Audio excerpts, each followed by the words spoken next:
अस्सलाम वालेकुम साथियों। बिहार के अंदर होने वाले विधानसभा चुनावों में असदुद्दीन ओवैसी की एआईएमआईएम पार्टी पूरी मजबूती के साथ बिहार विधानसभा चुनाव की तैयारी कर रही है। यहाँ पर खबर आ रही है कि एआईएमआईएम पार्टी के अंदर कई बड़े बड़े दिग्गज नेता शामिल हो सकते हैं और बिहार का 2025 के विधानसभा चुनाव में विधायक पद की उम्मीदवारी भी पेश कर सकते हैं एआईएमआईएम पार्टी के सिंबल पर। पिछले दिनों आपने देखा होगा कि कांग्रेस पार्टी के 4 टर्म के विधायक रहे तौसीफ आलम एमआईएम में शामिल हुए, जिनको एआईएमआईएम पार्टी ने बिहार के बहादुरगंज विधानसभा सीट से अपना प्रत्याशी भी घोषित कर दिया है। अब यहाँ पर चर्चा है कि यहाँ पर कई और दर्जन भर नेता है जो एमआईएम पार्टी में शामिल हो सकते हैं।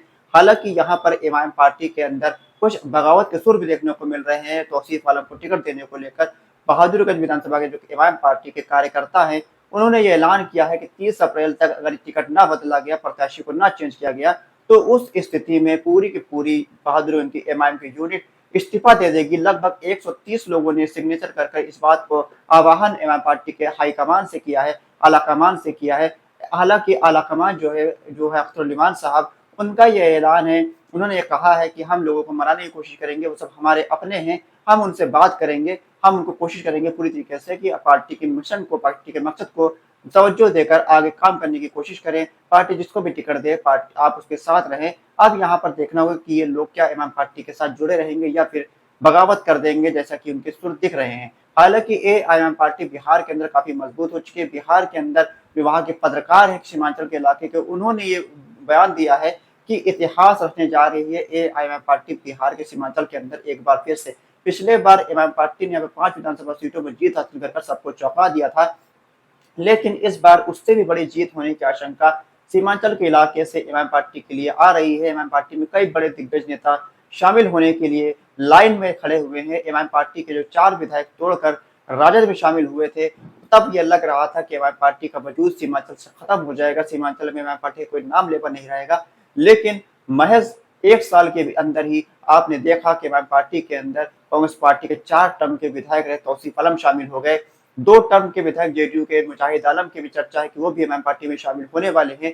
6 टर्म के विधायक रहे हाजिदुर सुबहान की भी चर्चा है कि वो भी इमाम पार्टी में शामिल हो सकते हैं। इसके साथ साथ अररिया के पूर्व सांसद सरफराज आलम की तारुफ से भी खबर आ रही है कि वो भी एआईएम पार्टी में शामिल हो सकते हैं। इसके अलावा इमाम के पूर्व विधायक कमरुल हुदा भी इमाम पार्टी में वापस से एंट्री कर सकते हैं। इसके अलावा कई और छोटे बड़े नेता भी इमाम पार्टी में एंट्री कर सकते हैं। ऐसे में सीमांचल के इलाके के अंदर इमाम पार्टी इतिहास रचने जा रही है।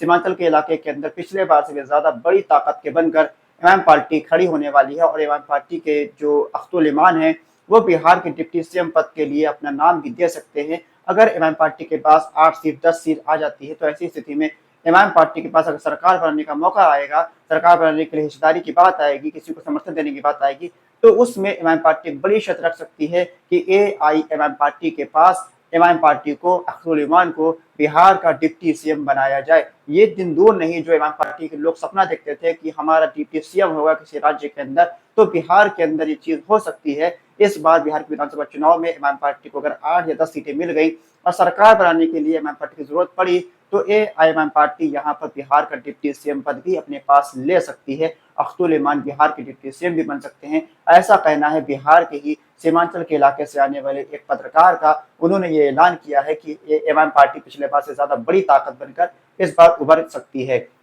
हालांकि यहाँ पर जो कई बड़े बड़े नेता इमाम पार्टी में शामिल हो रहे हैं, जिसको लेकर उनको लेकर विरोध भी चल रहा है। लोगों का मानना है कि बिहार के अंदर जो नए नेता जुड़ रहे हैं इमाम पार्टी में, ये सिर्फ चुनाव लड़ने के लिए आ रहे हैं। चुनाव लड़ने के बाद जैसा कि पिछले बार के 4 विधायक इमाम पार्टी को छोड़कर चले गए थे, उसी तरह से ये लोग भी एआईएमआईएम पार्टी को चुनाव लड़ने के बाद, चुनाव जीतने के बाद पाला बदल लेंगे, दूसरी पार्टी में चले जाएंगे।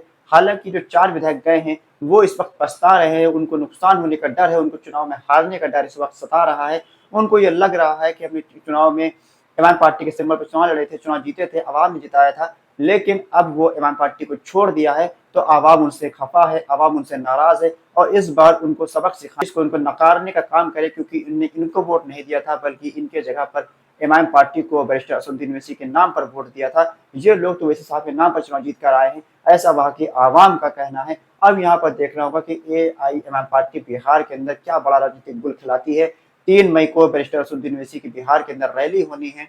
इस रैली में देखना होगा कितनी बड़ी तादाद में भीड़ आती है। सीमांचल के इलाके में इमाम पार्टी का क्या राजनीतिक अस्तित्व बचा है, ये चीज भी वहां पर समझ में आ जाएगी। आप ये कह रहे हैं कि इमाम पार्टी बिहार के अंदर कितनी सीटों पर चुनाव लड़ना चाहिए, कितनी सीटों पर एआईएमआईएम पार्टी चुनाव जीत सकती है? क्या अख्तर उल इमान बिहार के डिप्टी सीएम बन सकते हैं? अपनी राय कमेंट बॉक्स में लिखकर जरूर बताएं। खुदा हाफिज।